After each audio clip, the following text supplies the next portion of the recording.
Why I am traumatized by caves and will never go again. I read all the horror stories about being lost underground, and have seen all the movies.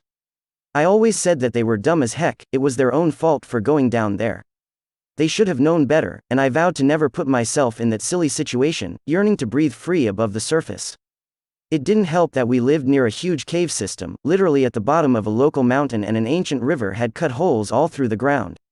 People came from all over to explore, and we even had a minor celebrity or two lose their lives in our soil. Most of the town worked year-round in the businesses of serving tourists. Highly prepared, generally, and with an air of self-confidence and athletic builds, those all seemed so unafraid of the business in which they were engaged, diving into the pitch dark, squeezing through narrow corridors hundreds of feet beneath our toes.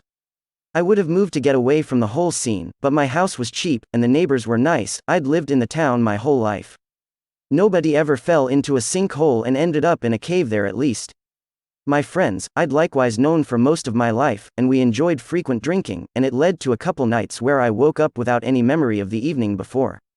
I always ended up safely in bed, or sometimes passed out on my floor, with the sunlight streaming in directly strong and causing a full brain-pounding headache, or in stranger's porch twice, or in the town jail's drunk cell on one fateful Friday, when we stayed past last call at the neighborhood bar and upset the staff.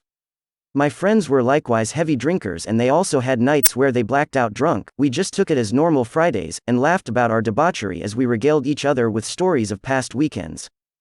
I felt that the ground was calling out to me for a couple of weeks before the incident.